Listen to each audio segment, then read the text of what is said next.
This is day 3 of the beginner's field guide to the T&G diaries. We're going to have a look at one of my own websites at the home page, the Atchison family tree. We're going to have a look around the home page and explore how it is laid out and some of the features you can access through the main menu. Welcome to the Atchison T&G site, my mother's family tree. Let's explore the home page. The top is the title, Atchison Ancestors and Families, and further down we have 2 photographs and a welcoming paragraph in the center with links to other people. The left image is my great-great-great-grandfather, Joseph Atchison, and on the right is my grandmother, Sarah Isabella Atchison. We're going to have a look at some of the features of the T&G site, starting off with the search button. Clicking on it brings up an option for doing an advanced search on names, asking us for a first name, which will be Joseph, and the last name, Atchison. Clicking on the search button brings up 2 results, Joseph Atchison himself and one of his sons, Joseph Alexander. Just click on a link to go to that individual's page. Next, we're going to look at the other main menu items, starting off with Find, which will allow us to search on a number of different areas of T&G. We're going to do a search on surnames, for example. This brings up a screen that allows us to search for surnames either by the beginning letter or frequency of surnames. Choose either the letter to start with or go down to the horizontal bars. I'm going to pick the third one, Miller. Got 27 Millers there, and let's bring up the list by clicking on Miller.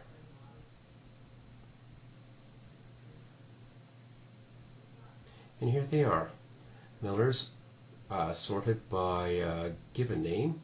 You can click on any Miller link that you want and that will bring up the individual's page. Go to Main Menu and click on Find. This pull-down list gives you a few choices. We're going to pick Search People. That brings up a search box with a number of criteria on it. I've entered in last name of Miller equals Miller.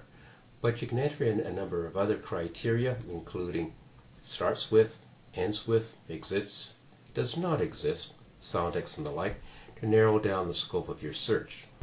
Our next search is for families. This brings up a different search box showing father's name, mother's name, marriage place, and so on. Again, we're going to have a search on the Miller family. And this brings up a list of potential Millers in families. Got a choice of 8. The one of interest to me is Joseph Miller. He's my second great-grandfather. Hovering over his name brings up some more information. Joseph Miller, his wife Sarah Henry, and the children. Our next search operation is to search the overall site.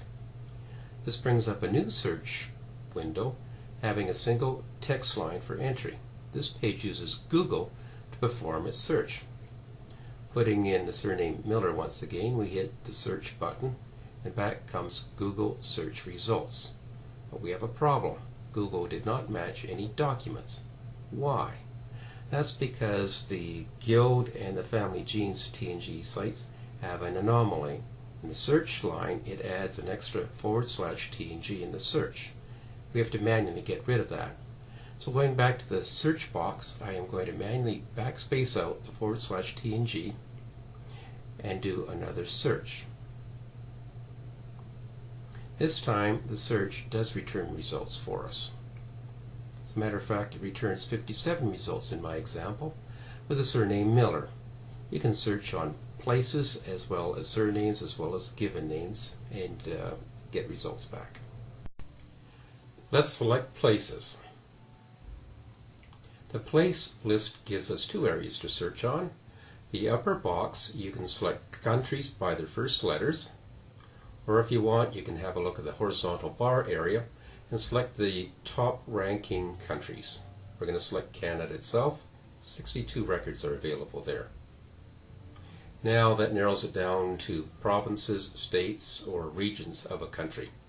For us, we're going to select Alberta, Canada, and drill down a little further. Clicking on Alberta, we now get the towns, cities, municipalities in Alberta, and we're going to go into Calgary. Clicking on Calgary brings up a couple of more choices. The city of Calgary itself, or we have a cemetery available in Calgary as well.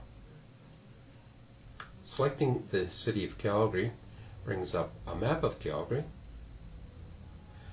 and scrolling down further we see cemeteries that are available in Calgary, births, we have quite a few births, my home city. Down further, one christening, and records of deaths and marriages.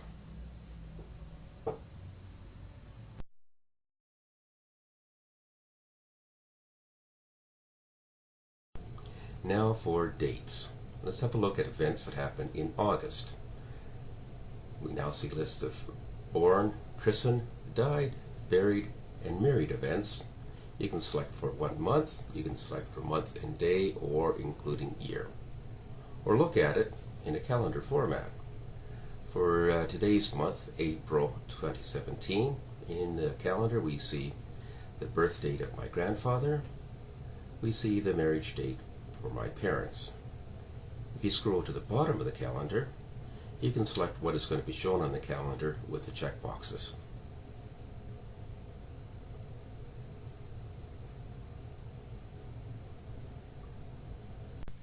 The last item in the Find list we're going to explore is cemeteries.